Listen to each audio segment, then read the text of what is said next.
It's time to go balls deep. Hey guys, we are here with the EA Sports College Football Headquarters podcast. My name is Alan Gigax. I'm here with Anthony Scafacci.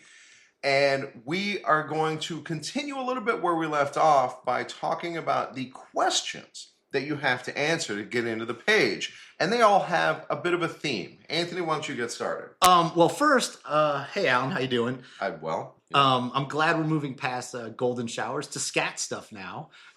Yeah, so you can talk about shitting on people. But yeah, let's get right into. What? How did we get into that? Did I say something like that? Oh well, I can hear you. Oh, you're I can feel your fucking thoughts. Yeah, it's true. Yeah. So anyway, damn, there goes half my fucking notes. Yeah. All right, we'll just start over. Yeah. Okay, right. so anyway, so when we were setting up the page, we wanted to have like a vibe that kind of told people what we were about.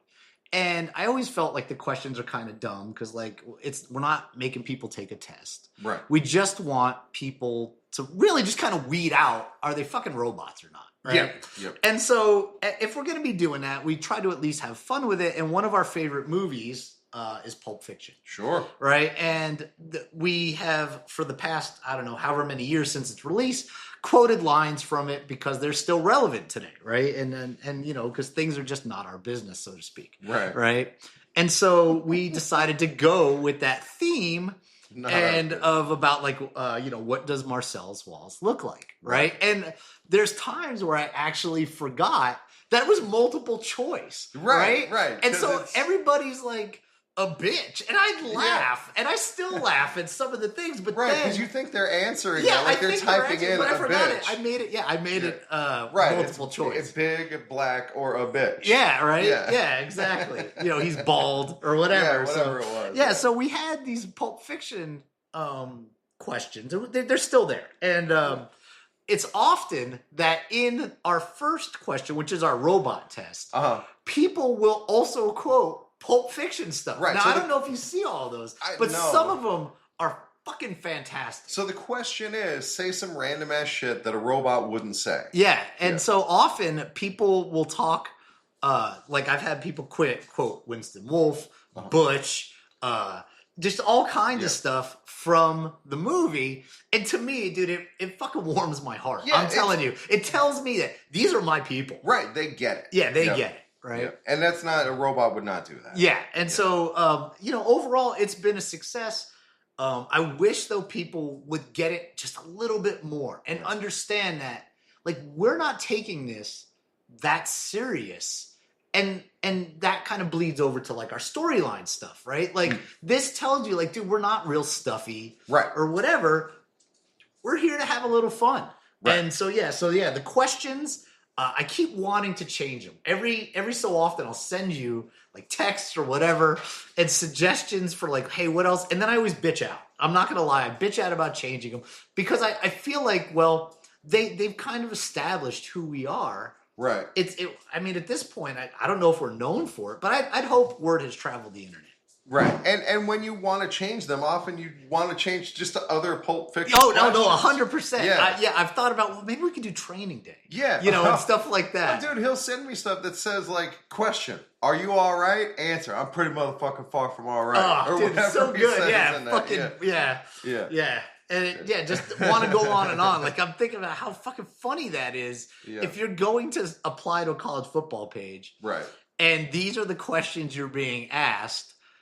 Like, I would imagine, so most of our members fall between the ages of, I think it's like 21 and 44 or something like that, right? A lot of those younger ones probably have never even seen the movie. They have no idea what the fuck we're talking about. And anybody younger than that, right? Definitely, unless their dad watches it or some shit, they've definitely never seen the movie. That's weird to think about. And so, so it shows, A, how fucking old we are, but B, that the what's the word I'm looking for? The cultural reach, of the movie, and how far it's gone. It's awesome. It is. It informs how we live our lives. Yeah, so much. It does, yeah. All right, so that's topic A. Topic B is what we're doing personally with the game to have fun and to reconnect with old friends. Anthony has started a dad's league.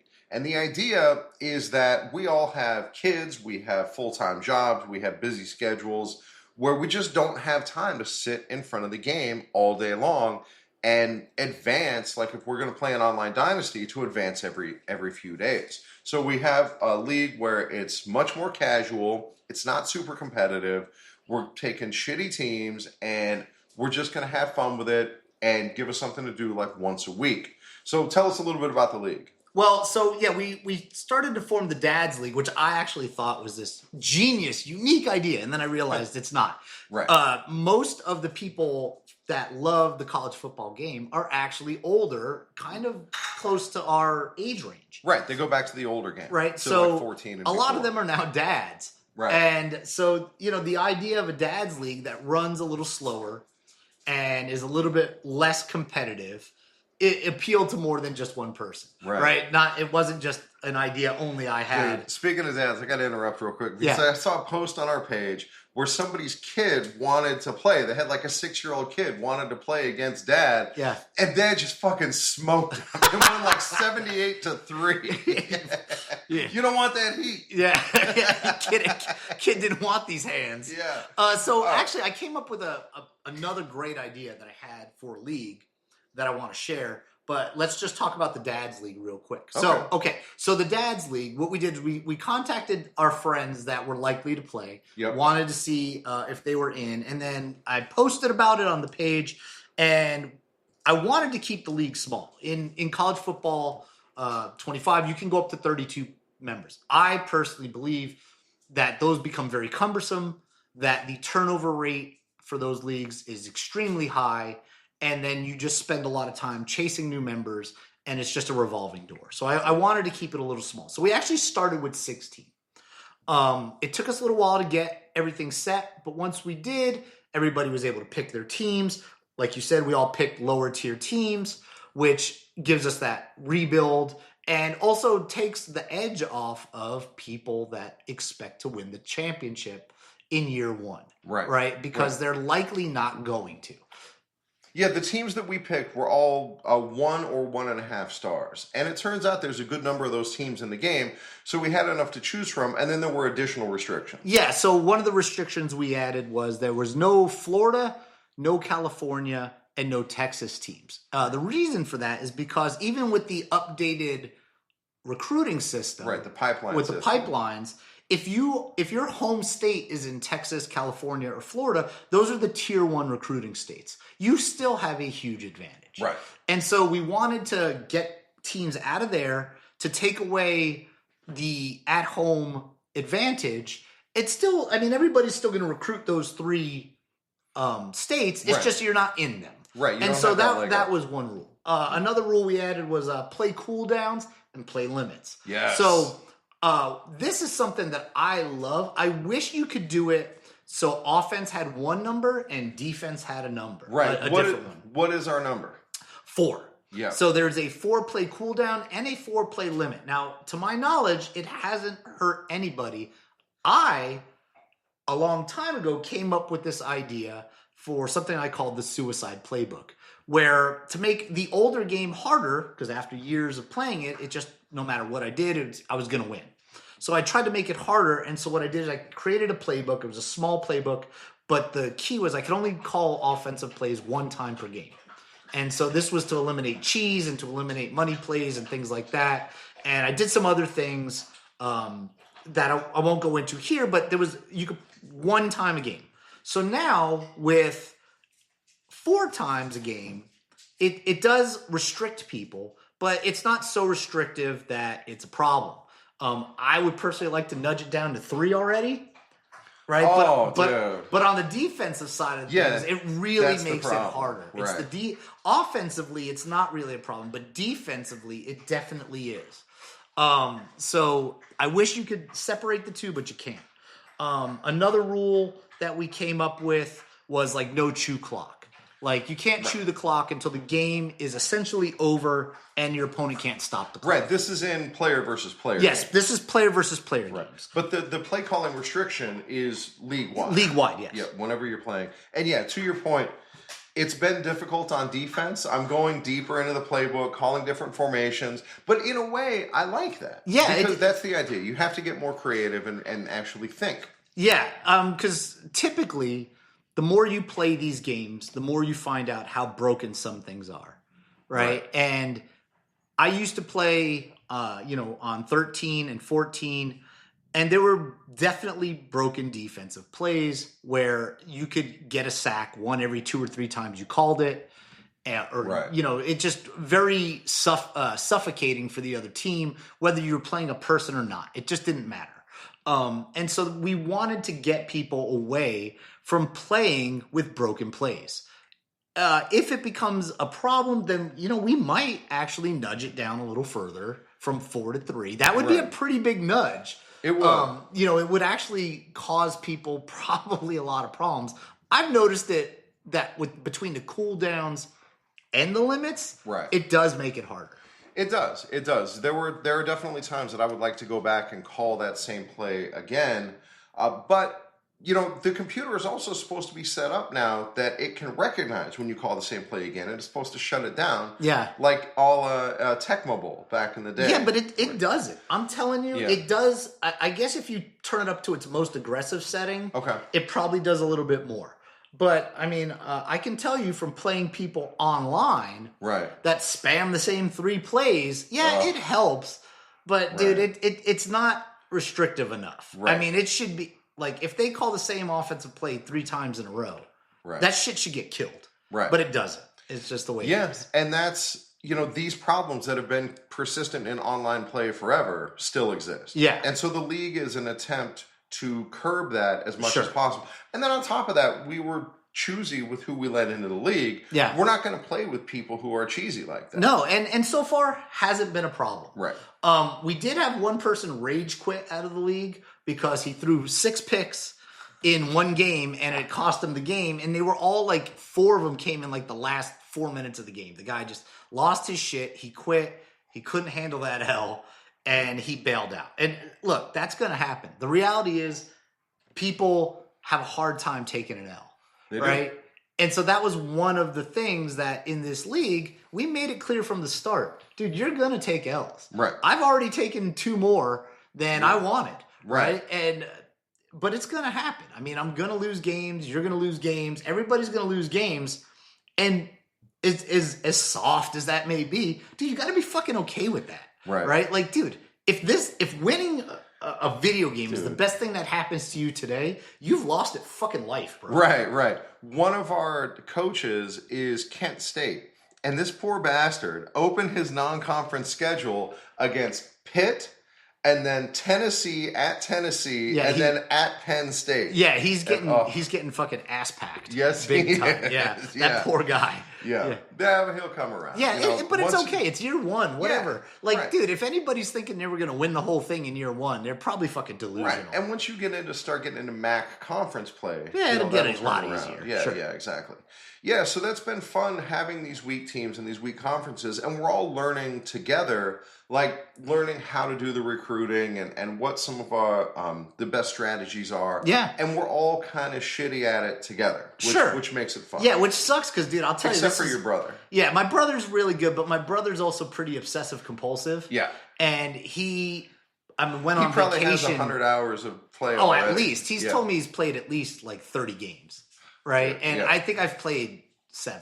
Right? Yeah, so we're talking about a pretty, he's played 200% more games than I have, or 300%. And he picked one of the best teams it wasn't, of the available. But in his defense, that wasn't his fault. He didn't realize they were actually going to be any good. So he picked Colorado State. Yeah. And they are a 1.5 star. Sure, but they're close to the 2-star level. Right. And he has one of the better teams, but he's still lost a game. Yeah. And he'll probably lose another here or there. And he's in my conference in the Mountain West, and so when I play him, I'm gonna show him the back of my hand. Yeah, you fucked that kid up, man. That's right. Yeah, you're older than him. You can still, give him a little something. Yep. I'm going to get up on top of that coffee table. He's going to get under it, and I'm going to shit right on him because there ain't going to be no glass. So that's our plan. So the Dad's League, it's going well. I think we're entering week 4. coming up of Sounds right. play. Most people are playing at a pretty good pace. We didn't want to push people, but at the same time, we don't want people taking their sweet ass time to play every game because we basically won't ever finish anything if we do that. Like it'll be fucking winter before we get through one season. The deadline is to advance 1 week per week. But if everybody's ready, we'll advance earlier. And so far, we've been ahead of schedule. Yeah, we've been ahead of schedule. Including starting the league. Yeah, I mean, we started a few days ahead of schedule. We've advanced kind of on average about 4.5 days, which is good. That's fine. And the idea is that we want to leave that flexibility in and give people that leeway because it might be tough to match up to play a head-to-head game. Yeah. Right? And so the further we can get ahead, then the less people feel like we're going too slow. Right. We've had a couple of head-to-head games, at least one that I know of. UNLV. I think we've had 3 or maybe 4 now. Okay. And they've all been pretty good games. Nice. Minus the guy who rage quit. He rage quit against another human? Oh, fuck yeah.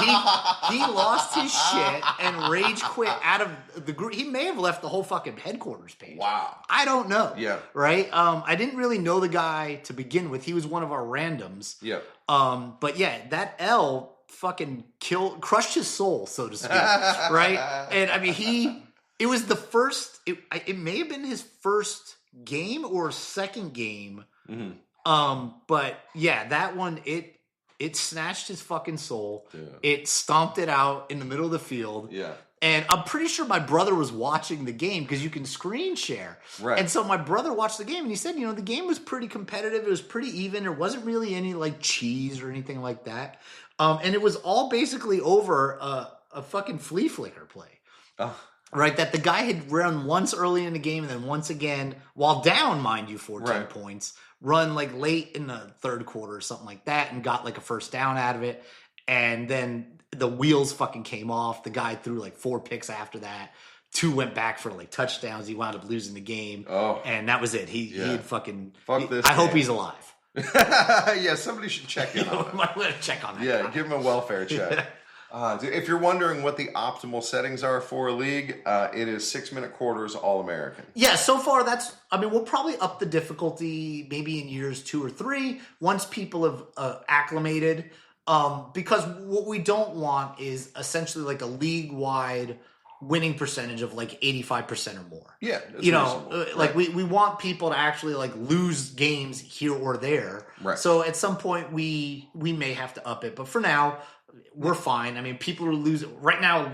Winning percentage is probably like 40%. I mean, right. We're all getting our fucking shit pushed in, like on a regular basis. Oh, dude, fuck that, dude. I destroyed the FCS East Astronauts. Yeah, I also beat them, and then I got fucking mollywopped by like goddamn UMass just fucking raped me. That's wild, dude. So I'm Hawaii, and I got beat up pretty good by UCLA. Yeah, I'm Buffalo. Yeah, and the team is not the kind of team I like. They got like a scrambling quarterback. Right. They do got a power back, which I like. Yeah. But the offensive line is not good. The defensive line is like non-existent. They're basically, I think at least 3 of them might be clinically dead.